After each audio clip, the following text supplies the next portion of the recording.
Time to start looking ahead for week 9 of the fantasy football season. I'm Nick Whalen. He's Jeff Erickson, giving you our sneaky waiver wire ads for the week. Jeff, we always start out at quarterback. I'm going to be honest, not a whole lot out there that appeals to me this week. You have some lower end players who are available in a lot of leagues, whether it's McCarthy or Penix, Cam Ward, Geno, dare I say Tyler Shuck, Dylan Gabriel, all those guys widely available. I'm not really interested there. I will say, Bryce Young is about 90% available in ESPN leagues. Panthers offense was just dreadful with Andy Dalton on Sunday. Certainly no quarterback controversy there this time around. Assuming Bryce Young plays, he gets the Packers on Sunday at Lambeau. It's not an ideal matchup, but we have seen that Packers secondary look pretty vulnerable. Certainly look vulnerable in the first half against Pittsburgh on Sunday night. So, if you really are desperate, maybe you can look at Bryce Young. And then I will mention Trevor Lawrence, not super sneaky. He's about 25% rostered in ESPN leagues. Jags get the Raiders coming out of a bye. If there's ever a spot to start Trevor Lawrence, Raiders giving up about 21 fantasy points per game to quarterbacks. Yeah. Let's one quick ad real quick. Sorry. I thought of something just now as we were talking. Look at Arizona. If Jacoby Brissett starts, they get the Monday night game at Dallas. I think that one is, at least if you're desperate, and I know in like super flex leagues, he probably was dropped during the bye week. Sure. Take a look at that. Look at the short week for that matter, too. If Lamar Jackson can't play again, Tyler Huntley against Miami Dolphins isn't the worst thing in the world. Revenge game. That's right. I like both of those calls. I would take, if we get Jacoby Brissett, and I know Kyler was even dropped in some leagues, so make sure you double check there. Yeah. You just want to target that Dallas defense. We saw it once again this past week with Bo Nix having the best game of his season. Let's move on to running back. Jeff, it's not a huge week for running backs, kind of a unique spot where we have some big injuries, but we also have those teams heading into a bye.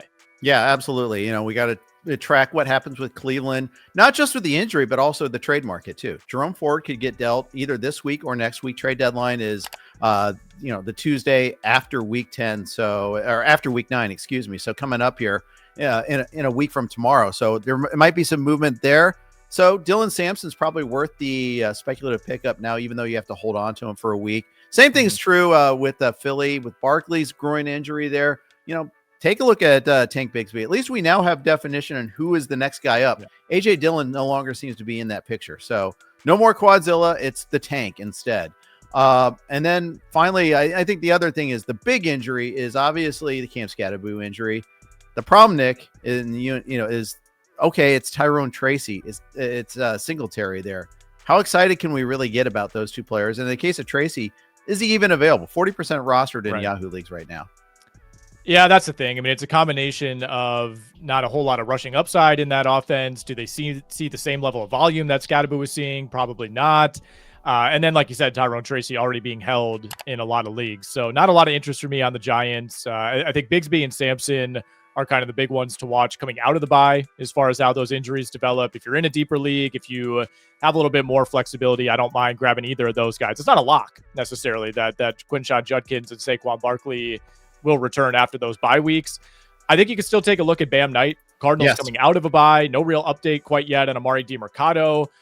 In that Green Bay game a couple weeks ago, we saw Bam Knight out-snap, out-target, out-carry Michael Carter. He had 14 carries in that game compared to just 7 for Carter. Pretty much got all the early down work, the short yardage work. He's been their primary goal line option. So I think there could be something there.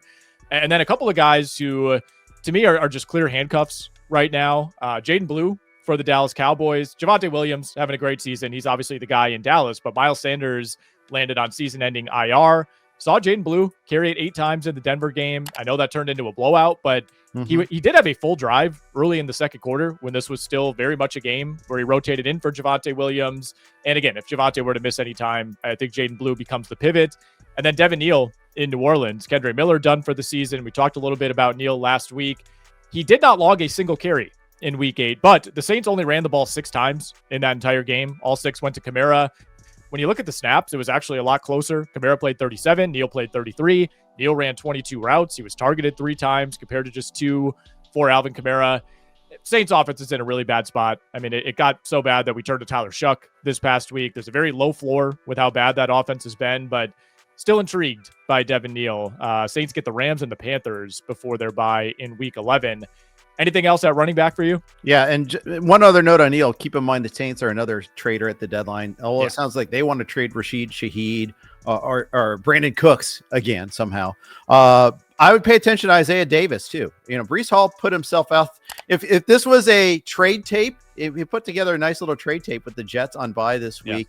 Isaiah Davis also performed quite well. And then maybe if you're stretching, Kyle Monangai will play a decent amount against the Bengals this upcoming week, and Keaton Mitchell had a little bit of juice at a couple of times there too. So something else to look out for there. How about wide receiver, Nick? Who are you liking at wide receiver this week? I was a little surprised to see Christian Watson is only 12% rostered in ESPN leagues. I thought more people might be stocking up on him leading up to his return. Made his debut Sunday night, 4 catches, 85 yards, couple big plays down the field. Thought he looked pretty good, looked pretty healthy. It's tough because Green Bay has so many options at wide receiver. And, this is even without Jaden Reed, who's going to be back in a month or so. It's just tough to know where that production is going to come every week. It was a bit more of a pass-heavy script for the Packers in the second half. So not necessarily somebody you're comfortable locking in, but at the same time, I think somebody who should be rostered, at least on your bench in most leagues. So I would take a look at Christian Watson. I feel like I talk about Alec Pierce every week, Jeff, but the Colts are just such a well-oiled machine right now on offense. It feels like they're a lock to get you like 30 to 40 points every week. I just want pieces of that Colts offense, even if it's your third wide receiver in a team that has a bunch of options. But he led the Colts in snaps and routes in the Tennessee game. Michael Pittman still kind of the guy for Daniel Jones, but just another classic Alec Pierce line, 2 for 69. Yep. Usually doesn't see a ton of volume, but he always gets you 1 or 2 big plays.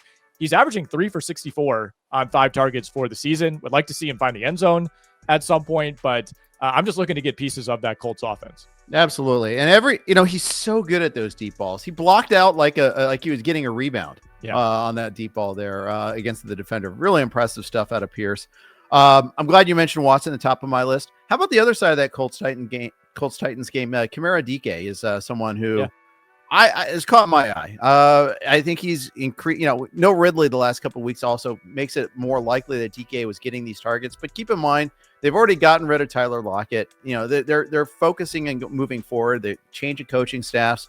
This is going to be a forward-looking team, and DK seems to me like the guy that's benefiting the most, almost more than Ayu Manor, who was the early guy in terms of the rookies and making an impact there. I'm intrigued to see what they can do with him going forward. Not a huge guy. That does work against him a little bit, but I'm intrigued.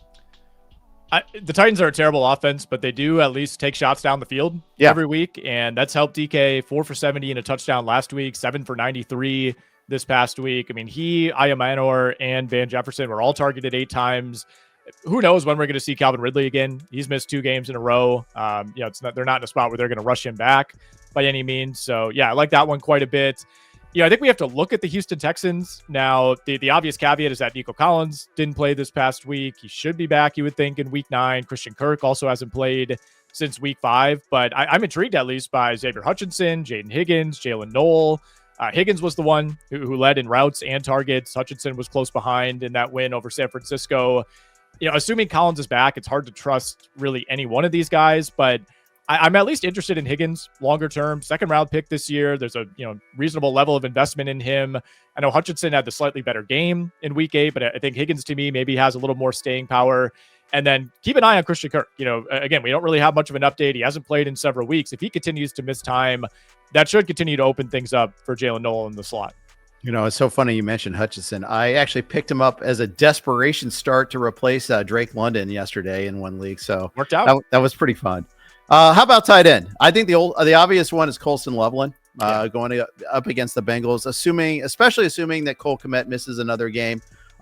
You got to start your tight ends against the Bengals. Absolutely. 10 touchdowns now against them. Mason Taylor, the latest to do the damage there. Didn't have a huge game otherwise. We saw them at the Thursday night game the week before. We had 4 tight end touchdowns. Point is, this Bengals defense is just a dumpster fire. You need to start your skill position players there, and especially your tight ends.